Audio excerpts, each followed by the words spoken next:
What's up, people? This is Ashley with Music After Dark HTX. Super excited. Let me do some shout outs real quick. Big thank you to Lucid Scream Studios for always letting me film and rearrange his room. Thank you, Joseph. And don't forget to check us out every Friday on the Houston Collective at 8 p.m. So this is cool. I'm excited to have you guys on. I'm just going to have you do names, positions in the band, and then the name of the band in case people are watching this and don't know.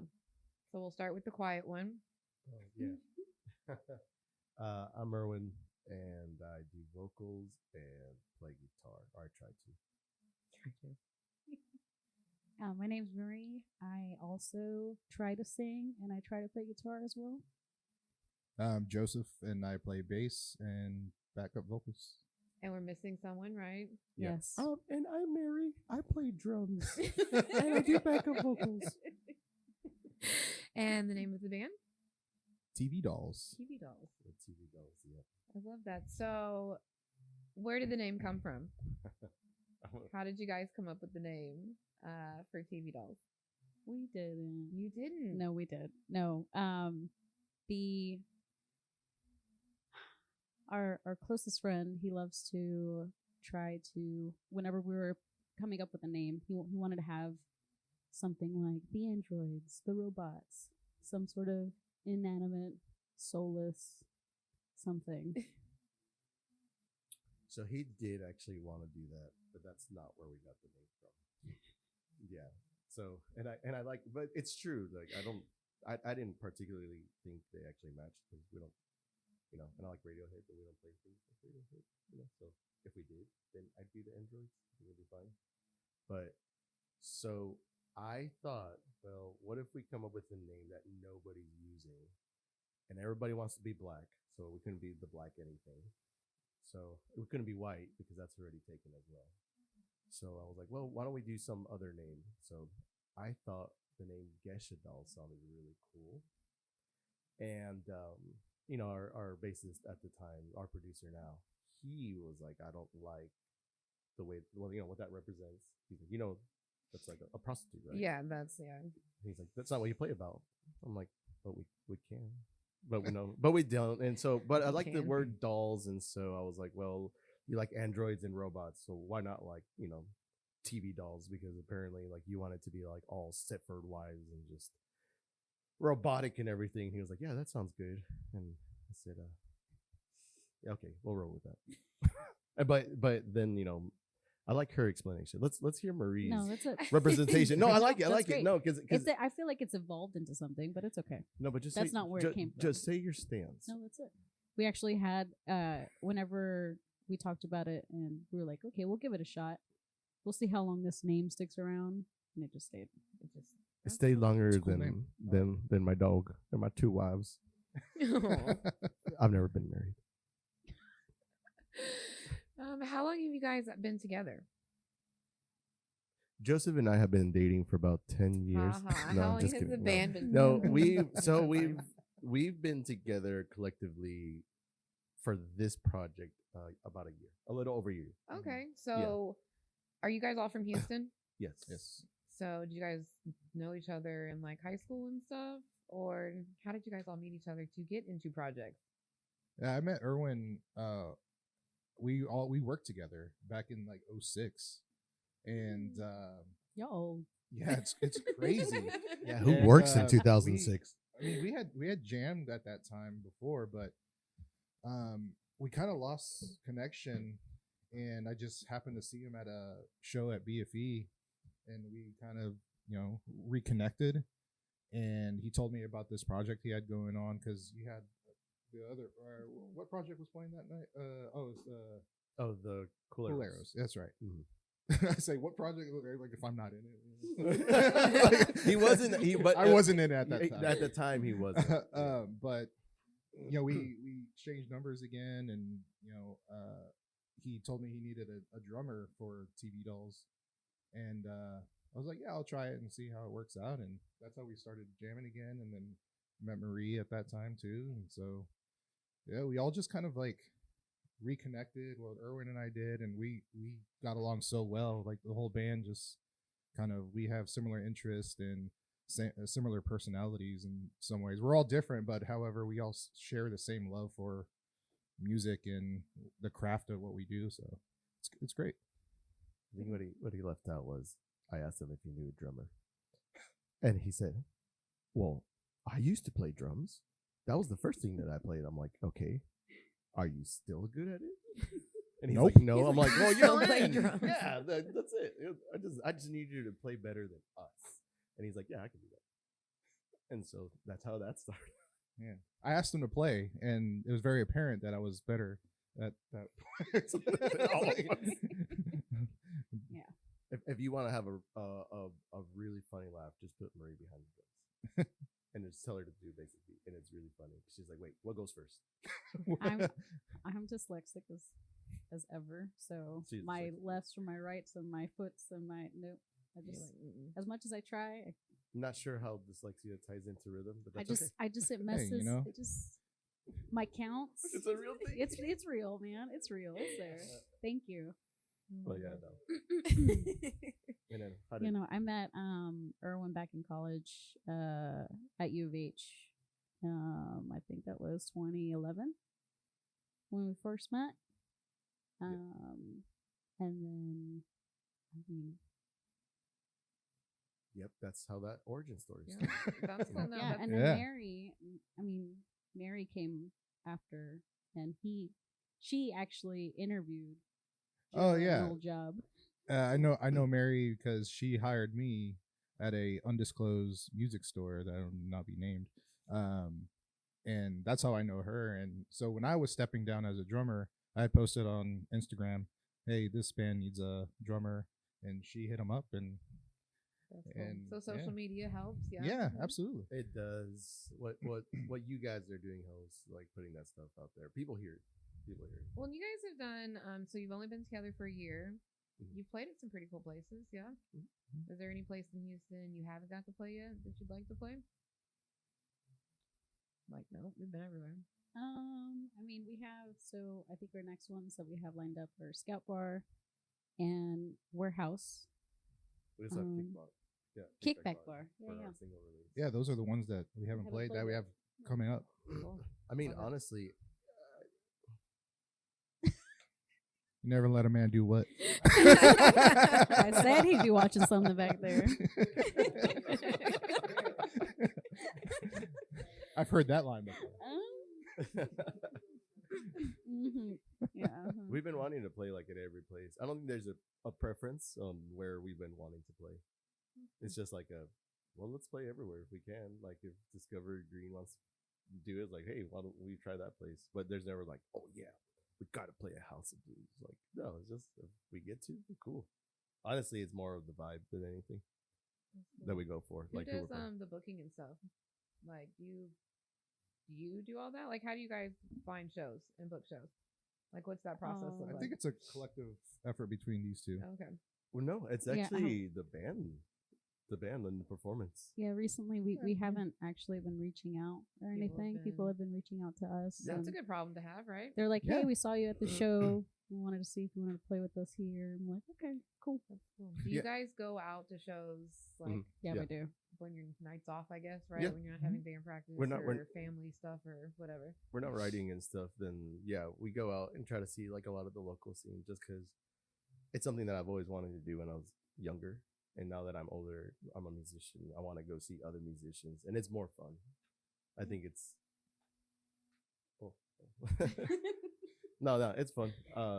We try to get every band member that we can, like from us, but like say like even on Thursday she can, and he works nights, and Mary does her thing on Thursday. So I went out and we saw like one of our friends. We call them all our friends. I don't even know if they see us as friends. But no, I mean they seem really happy. But we try to go. How about like fans? You got any weird stories about fans? You experienced any crazy people yet? I wouldn't say crazy people. I have gotten recognized whenever I was working at that music shop. Really? Yeah. That's cool. Yeah. Does that weird you out or? Yeah, a little bit. It's kind of it's strange because it's like, hey, I saw you at this show, and I'm like, what show was that? Or what band was that? Like, which one was I? And then it's pretty cool because they ask about when our next show is, and then they kind of plan to go to that one, and yeah, it's pretty cool. Whenever that something like that happens. So That's cool. It's interesting. I don't know Yeah. what to do. You don't know what to do. No, they're like, oh, you're from TV Dolls. I'm like, yep. I'm like, cool. Like, I'm glad you guys like it. Autographs? You guys signing stuff for anybody yet? Has that happened? Y'all sign stuff for people just yet? once at 12th Just Street, once? 12th Street Bar. They had, I guess, flyers with the band's names, and we all signed it and stuff. But They have for her for the Yeah show, the cover show. Yeah, She's a presence on stage. Right now she's all shy, but she switches it. Like, we'll be at practice I'm and I'll nobody, be dude. super I'm nobody. worried. Like, is that really what you're gonna do on the show? Like, aren't you gonna move around? She's like, don't worry. She says, don't worry. And then by the time we get to the show, it's like whoa, like she just captures everybody. That's good though. That's how it should be, right? A show, right? We talk about this sometimes because I've been trying to figure out why maybe shows aren't as full, right? Not as many people are going out or staying for an entire show, like till closing. Hold on. I totally just lost my train of thought. Oh my god. Oh my god, I totally just got so distracted. Yeah, no, seriously. I totally don't even know where I was going with that. So No, like how do you how do you get your shows full? Captivating Like people how do you with your get shows? people back on so shows? how can we How do start you getting keep them people to actually come to shows? Do you think Harvard? No, I'm serious. Well, so me personally, and I hope everybody in the band has their opinion, but for me personally, not differentiating a stage and the floor. I think if you incorporate, hey, I'm up here, but we're all kind of up here because I'm enjoying this as much as you, instead of being like, oh no, like you can't do this, I do this. Like if you put yourself like, hey, this is just as fun as you listening to it, people like really feed off of that vibe, and it's just like not having that, again, that difference between the two. Like, no, like I want to be on the crowd too, kind of thing. And so just kind of reminding them, like everybody listening, like, yeah, like we're having fun together. And this is only fun because you guys are enjoying it. To me, that's how you connect. And that's how we've been connecting. To be honest, this is why people have reached out more than we've actually done any of it, because we're always so busy, but people are really like that connection. I think the more you talk with people, not because of the show, but you actually, because we don't rehearse anything, what we do during the show. Okay, None of so that you're not gets like rehearsed. it's all not like choreographed. And Nothing you is guys are practicing, choreographed. Like who's gonna do this? Or Oh, no. okay, No, but we do work on performance. So we try to cut things out. We try to like improve on things, like, hey, try to move a little bit, try to like, not stand still. That stuff we do. But everything we say in every show will never be the same. And but that's the human connection that I think a lot of shows are missing, that they get up there and yeah, they're all choreographed like a K-pop artist, and nothing against that. I think it's great, but those are big stadiums, right? You can't even see out in the crowd when you're on that big stage.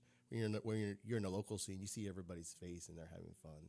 And I think saying like, oh yeah, like this is fun with them, I think that's been a true connection with the people. yeah, that's cool. I love that. Did you always know you wanted to be musicians? Like when you were a little kid, did you know? Hell no. No, No. No way. If you would have talked to me like, I don't know, 6 years ago, I'd have no idea. I'd be really? doing Even any just of 6 this. years ago, you would have. Oh, that's No a story in way. itself. No way. Okay, well, I want to hear it. Wait, so how did this happen? You were just like gonna join a band and like do yeah, this no, thing, I played. I got my first guitar when I was like 16. I think I played it for like a good year, and like I put it down. Didn't really think I'd be doing any of this. I sucked at singing as well. Terrible. So 6 years ago, awful. I did one karaoke song. My first karaoke song was "Hungry Like a Wolf" by Duran Duran. Absolute mess. It was terrible. You're laughing. Were you there? Absolute night. Is there like video of yes. this somewhere I was floating around? Oh my I was gosh. running the karaoke show, Yeah. so I've done karaoke. I've ran shows for many years, like over 8 years, and so one of my favorite things to do is to get people to sing that have never sung before because it's fun. It's fun. It's liberating. So I just got out of a relationship, a long-term relationship, and I was like, he had invited me out to his karaoke show. He was like, hey, like come out for fun, do your thing. I had never sang karaoke in my life, never done any of it, and then that I'm one never night going out with turned them. into I'm gonna get tricked into singing. I'm never going out with you guys. Sorry. well, that one night turned into me going to karaoke 4 nights a week. So it turned into like a therapy session Dude, for that's me. cool, It turned though. into That's really cool. vocal practice. but it was a lot of lying. Like you did well. and it was god awful. I Yeah, mean, it was it was terrible. But that's the point. It's just do it because it's fun.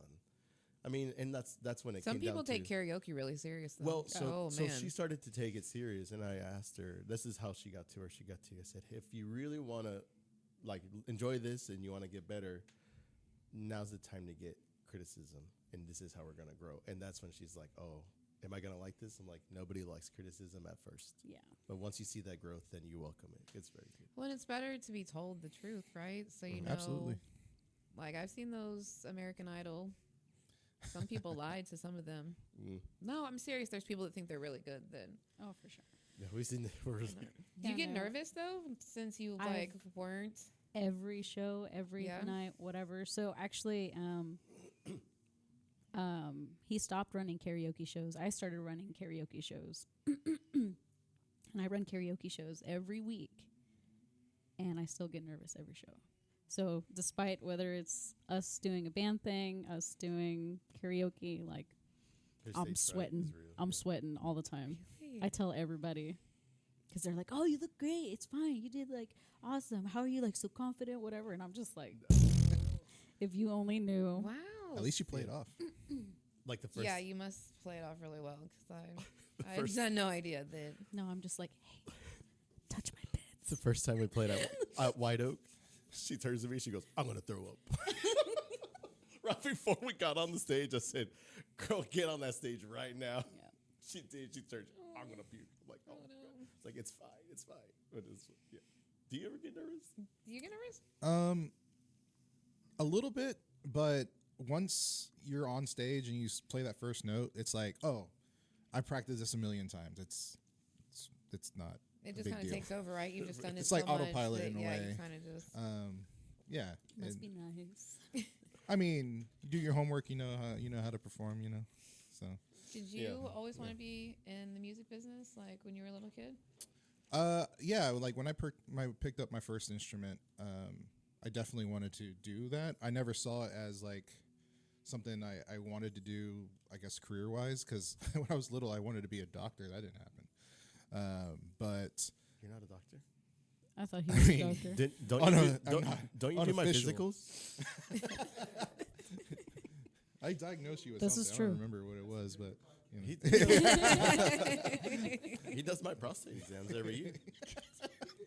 because you ask for them. There's a lot that He goes said- on. I asked you if you knew a drummer and if you knew a person that did prostate exams, and you said yes to both. I'm like 2 fingers. You're like, no, better make it 3. But Yep. yeah, I mean, once I saw some progress of, I guess, how I was with the instruments, then it started to be like, okay, maybe I could do this with other people. But it was really hard to find people to jam with because I had a very specific interest of specific genres that didn't kind of correlate with some people. And so the things I wanted to do, others didn't want to do. So I'm like, okay, well, this is going to be more difficult than I thought. But as I got older, I started to get into more different types of music, so it was easier to find people. But yeah, it's something I definitely wanted to do, and I'm glad I'm still doing it because I took a little break for a while. I didn't have a band or play a lot for like 10 years. Oh, so you took a big break. Yeah, but here I am now doing it. What about you? Did you know you'd always want to do this? Hell no! If you would have, if you would have told me last New Year's Eve if I was going to be hosting a podcast in 2024, I would have been like, "You're smoking crack." I had no. This was not. So what? So what made it happen? Honestly, I was vending at a bunch of shows down at Scout and like Winters. I could not figure out why people were not coming to shows. Like, there'd be like 10 people at Winters sometimes. And I'm like, what the hell is happening? I call it the wave too. About halfway through the night, a bunch of people would just leave. And I'm like, okay, is the headlining last space really the best place to play at anymore? Because I guess we're all old and shit. Everybody's going home and stuff. But I think people also like smaller places. And I was a guest on another podcast with a bunch of hip hop artists. Real Talk 100 with Malcolm. Shout out to him. He just had hip surgery. He's resting. And I was like, where do these people play at? Like, where are you guys getting together at? Like, just, I thought I was like really plugged into the music scene and realized like I was not plugged in like at all. And Malcolm kind of broke it down for me. I mean, I was like, how do we get all these people out of Houston? Because I've heard really great bands, like really good bands. And I'm like, how the fuck do we get them like out, like venturing out of Houston? And Malcolm was like, there's these people in the sky that look at like social media numbers. And he was like, once they hit a certain, whatever, they'll like send someone to a show to see if like, okay, they really are, real numbers. And if they're like booking places. And he's like, and then if that checks out, he's like, then they have a real chance of maybe having a shot to like get on a tour or do something. And I was like, so we just need to give artists another platform? Like, okay, I guess I'm going to see who wants to yak for 45 minutes to an hour about themselves. Because I really don't even like to talk that much.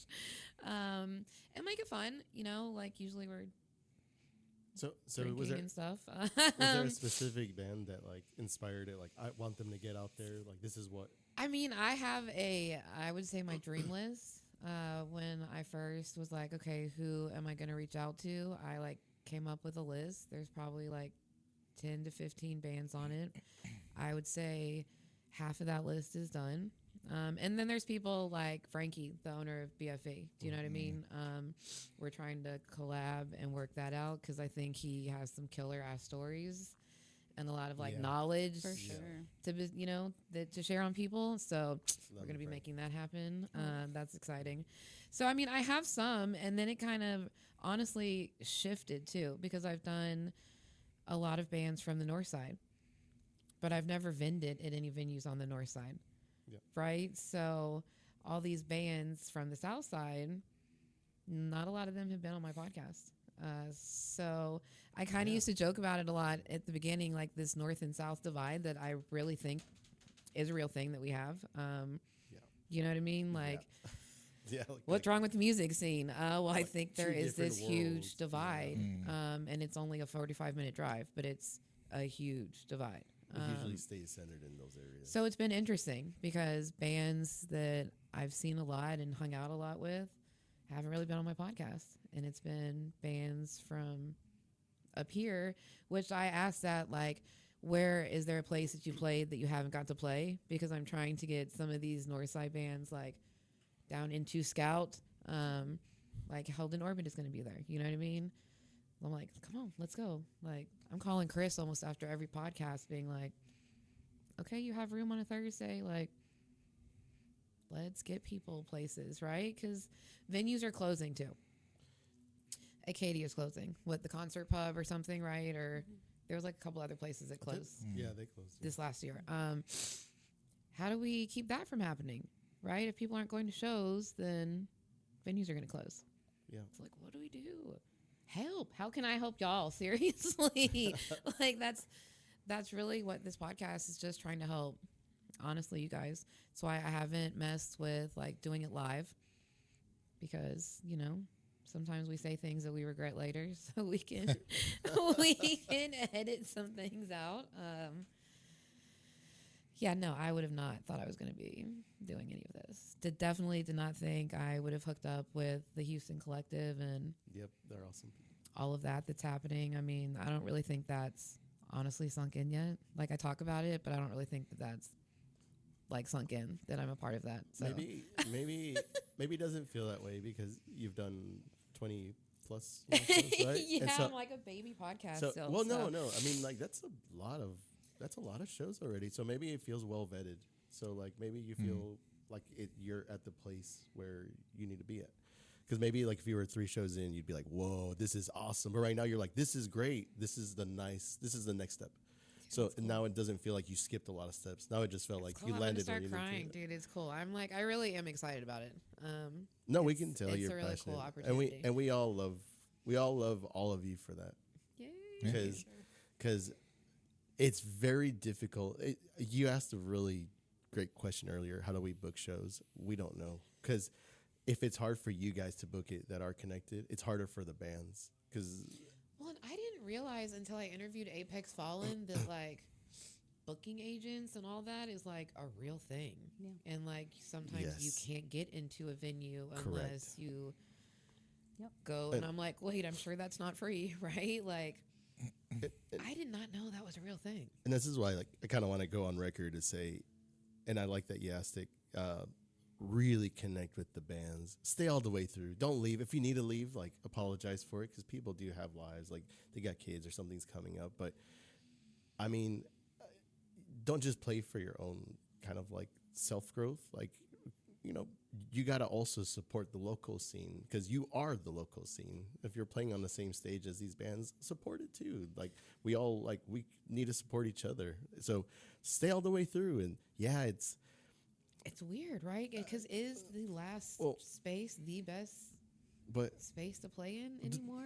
This is what I mean. Like talk to one another. We talk to everybody, especially when we can feel out that vibe. And for the most part, Houston's a very healthy vibe.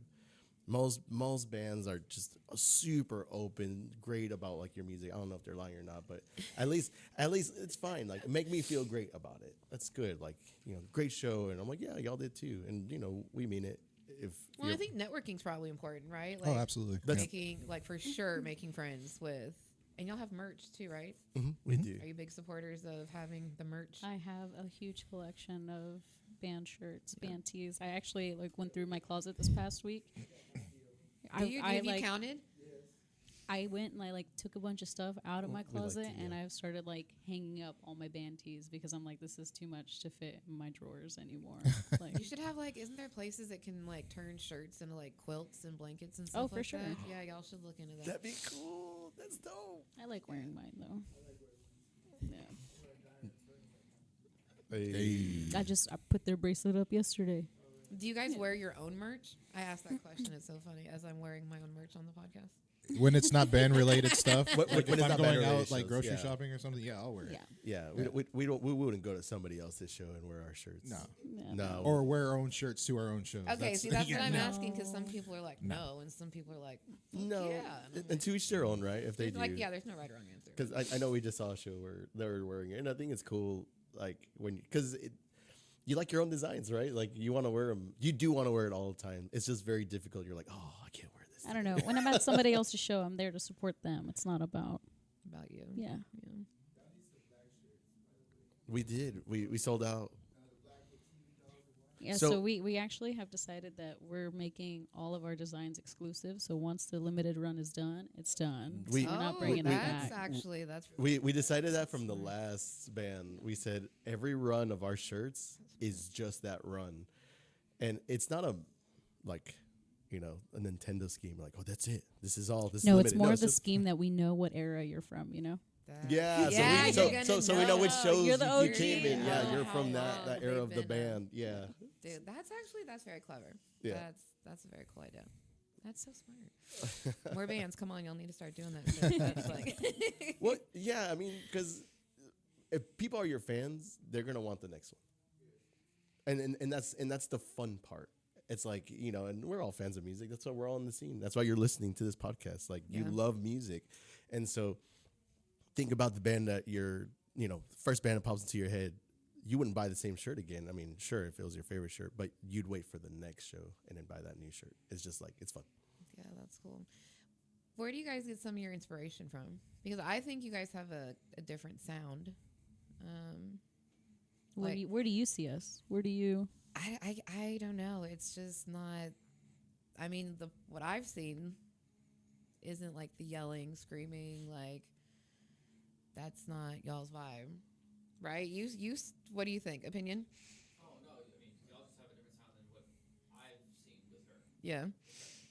And y'all are very unique as far as that sound goes, because I don't think I've ever heard that. Like a badass indie. You know what I mean? Yeah, I think it's cool. It's very. Appreciate that. I dig it. I'll answer this one because I write this stuff and actually have very, very strict policy where in the middle of writing, I don't listen to music.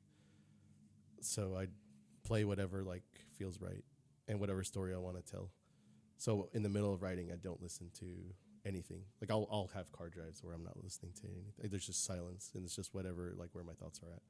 Wow. So What's that? What does that look like? The writing process for you? Is it like, do you wake up in the middle of the night and just like start writing stuff down? Sometimes Does I that don't. happen? I'm so Sometimes- serious. Sometimes I don't go to sleep. Really? Okay. Yep. I'll stay up till 4 or 5 to finish a thought, even if I have to wake up 2 hours later, because that feeling goes away. You know, we're more forgiving the next day, and whatever music was playing at that moment, it's gone, and a new tune will play next, and that's great.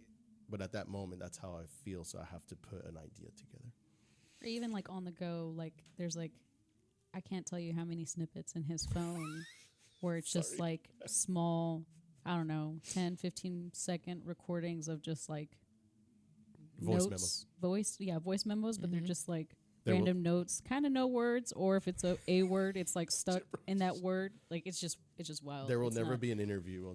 Nobody will hear that. It's very exclusive to the writing process. He's like, hey, do you hear this? Did this sound interesting? I'm like, man, dude. I'll give you guys a snippet live. It's usually it's like a da, da, da, da, da, da, da, da, road, tree, and that's what it sounds like. And that's like him driving, trying to pull his phone out because he heard something in his head real quick. Yeah. Okay. And then once I park, then I'll hum the rest. Yeah, those are super exclusive to writing. Unless you're part of the writing process, no one hears that embarrassing stuff. Just release like a lost tape. It's just like a. It'd be the forbidden tapes. It'd be the magazine under your bed tape.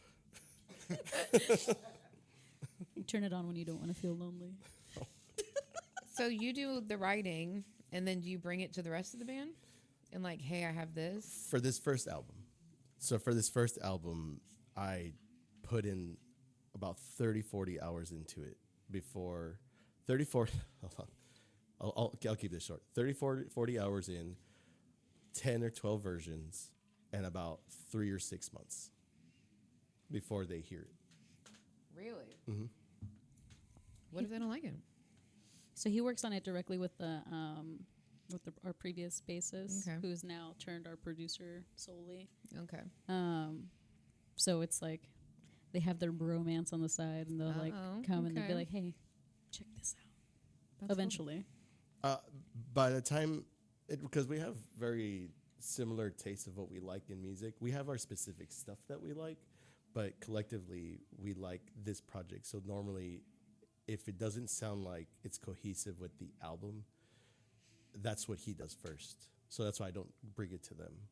So by the time it does reach them, they're like, "Oh yeah, this would fit really nicely." And for the most part, like 98%, they like it. Every once in a while, like, you know, he'll say something which is like, it's very fruitful because he's another person with another opinion, which is great. And then she'll be like, "I don't like these lyrics." And then I know Mary's not here. We haven't been speaking on her behalf, but she'll also be like, "Hey, I think the drums we can add this into the drums. We can add a little bit of like or we could add this like effect." So she'll do that too. So that's good. Then you guys talk about it. It's not just like No, you No. have the final, like, this is it. This is how it's going to be. no, it's super. That's important, I think, strict. to have communication and everyone be it's not vibing fun. together. It's not fun if you're playing something you don't like. It's like working at a job and you're selling a product you don't believe in. You can't sell it, and you'll be miserable every day. I'll say that we've like definitely developed. I mean, at the end of the day, like our band together is a relationship. So over time we've definitely grown because it started where nobody could like really understand everyone's feelings all at once. So Yeah. we've definitely gotten to the point to where we're at a good understanding of how things are and what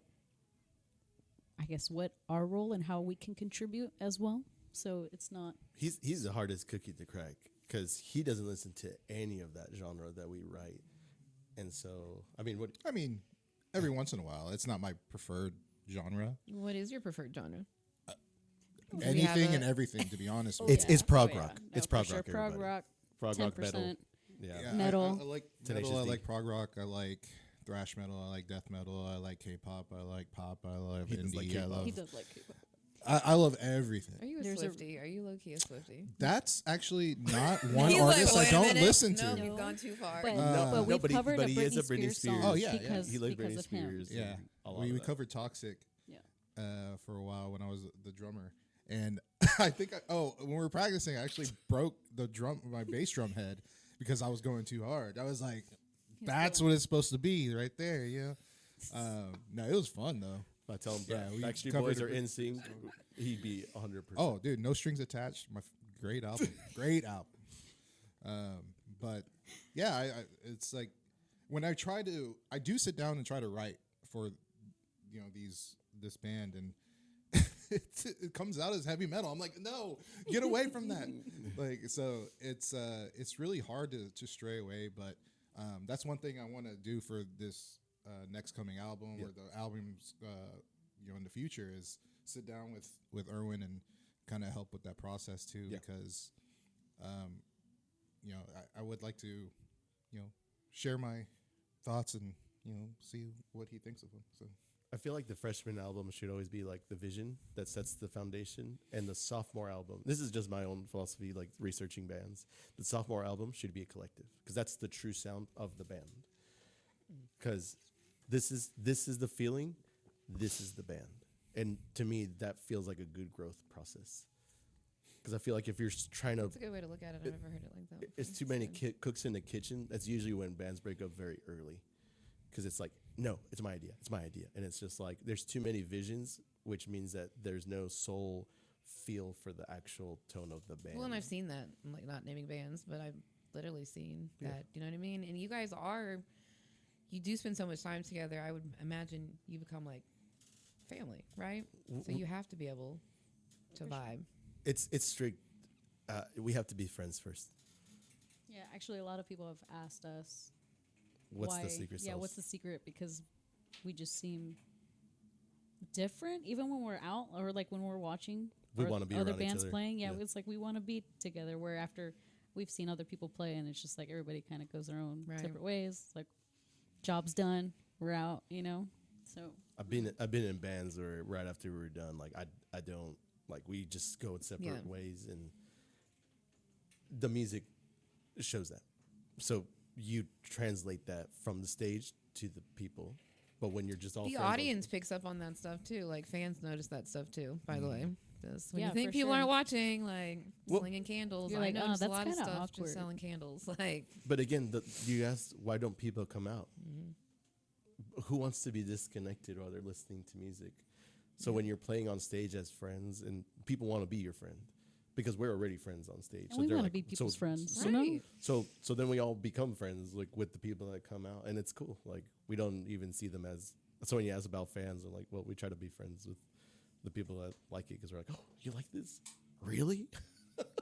And then we're excited about it, so it translates. Like I love it. So give me some dates for some upcoming shows. February 1st. We are releasing a single that same day too, at Kickback Bar. It's Okay. gonna be a good one. we're releasing Electrolyze and Medusa. And when are y'all going to be at Scout? Next month? 16th, February 16th. Is that what that was? I think so. I should I know. gotta I'm, like, shamelessly vending pull at my that, so phone I out should because I actually- have no idea. February 16th, we're doing Warehouse Live. March 7th, March right? Is that the 7th or 20th? 20th. That's a Thursday. I'm gonna go on record to say what I always tell people when they ask me dates. That's a Marie question. Oh, yeah, that's a Marie question. And Marie has to pull out her dumb phone to verify I love it. because We got a little website. You want to check us out? We're on Linktree. Our bands in town is LinkedIn. Okay. February 16th, the Scout War. Okay, For cool. sure. Confirmed. And then when's the Warehouse Live one? Warehouse Life is March 20th. March 20th. Yes. That's Oh, awesome. that's And then we got one right. on the 7th, right? Or maybe at BFE. That Oh, is not me. Oh, we haven't. We haven't. Okay, That's so not confirmed. forget about that one. Yeah, no, Stay the Yeah. March. And I'll have all this stuff in the bio and stuff. That's cool. But the ones that are confirmed, those 2 shows. Oh, the 3 shows. Kickback. Yeah. So we're excited about that. And everybody can find your music on, you guys on like Spotify All of and Spotify. all of it, Apple, all the of good stuff. YouTube. If you do TikTok, use our music. Can you, to totally sidetracking, have you seen that people are like trying to sell their phones for like $10,000 that still have the TikTok app on it? Because Oh, like What? for that Peop- one day that it, or 'cause the people 12 that, hours like, that it went offline. took it off your phone, you can't download it anymore. You can't download it now? It's not available in the App Store for Androids or Apple. So like if you were like, oh, they're getting like, you deleted it, you can't get it back. Oh, I'm going to sell my phone. Yeah, same. Dude, it was on the news. I'm So I can buy like, some- bro, so I can make some new merch. seriously, well, please come buy my phone. We need our You need your record. social media we fixed. need a record. $10,000, Here, you give me can run my $10,000, account you for can me have my too. phone. There you Seriously, like, That's crazy. is that not nuts? Social media. Just like Angry Bird. People sell Oh, anything. yeah. So Did crazy. that happen? Do we want to do shout outs to anybody? You guys want to do shout outs? Yo, shout out to Siraj Boyfriends, girlfriends, Kabazi. whoever. Shout out to I'm gonna do a shout out because they always do shout out to bands. I'm gonna shout out to Envy Room because they always push everybody's stuff. They're a great like punk band like in town. Oh, speaking of the merch thing, Kevin is the one that buys at least 1 or 2 shirts from every band, even if he hasn't caught them. If he's at their local show, he buys every single one. That's cool. So I cannot imagine how many dressers he has full of shirts. It's cool though. Like, and he wears them at every show. Shout out to Honeycut Southern. Shout out to who else? Shout out to Yvonne Fernandez. Yvonne Fernandez. Yeah, Frankie, of course. Of course. Frankie was the reason why we played our first show Yeah. Really? actually, Yeah. with the Coleros band. Dude, that's awesome. Yeah, he's the reason, and I think he keeps that center strong, like up in Cypress. So. Yeah, he's I can't wait for that interview. It's gonna be cool. Oh gonna be no, cool. we've talked with him. How about Oh. Shout out to my wife. Hey. Sup, girl. you? Shout out to my 2 cats and my dog. Yay, Love fur you guys. babies. I know y'all aren't listening. It's okay. You can listen with them, like have them with you, and like when you're. And shout out to Sarah. Joseph for letting us use. Yeah, Joseph, and thank pushing you. that. Yeah. Yeah, putting up with Yeah. all my shenanigans. And the Houston Collective, and a shout out to Music After Dark. Yeah. Guys, if you're listening to this and you want to get your voice heard and you want to get your stories told, please reach out to Music After Dark. Please reach out to the Houston Collective because they want to get you on there. And the only way that you're going to get your music out there is if you start doing your homework. And so you got to reach out because, I mean, people can't hear you if you're not speaking loud enough. And that's really like where I have to say when it comes to that.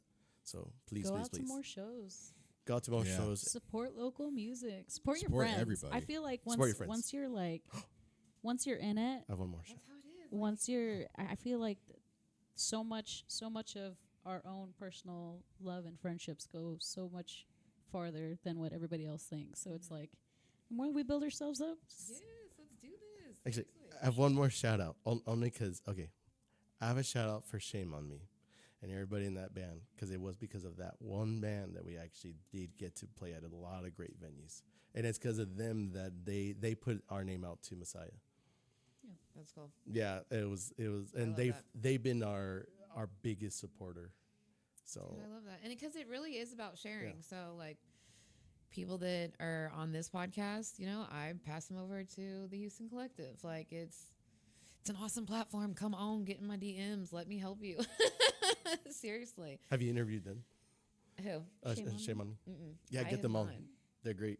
I have not. And then make them play Make them play. because they have like Oh, the they- upper, yeah. yeah, they're awesome. They got great music. Yeah, that'll be fun. Yay, this was so much fun, y'all. Thank you so much for doing this. Thanks This for is having awesome. us. Yeah, thank you. This is awesome. And what about you, Mary? Oh yeah, thanks for having us. Oh yeah, shout out to Mary. Oh, mean- famous line. What's Mary's famous line? You're gonna get what you're gonna get, and you're gonna was it? You're gonna like it. That's not it. Yeah. Get what you're gonna get, and you're gonna like it. And for those listening, I'm sorry she couldn't make it out. Like she's working. She's working. She's a working girl. She's in charge of her store wherever she's working at, unnamed.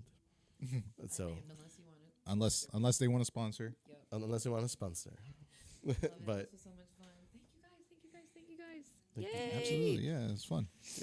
Round of applause. hey. Mm, that's it, senior. Yay.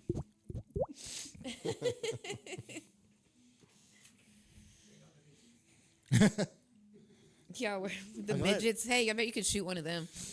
Actually, you got. Oh my god! They got the camera. Dude, let me film Is that the mic shit. still on? Is the mic still on? Please let me film that shit. Seriously. You got you. I was gonna say they'll probably get us more canceled. They'd be like,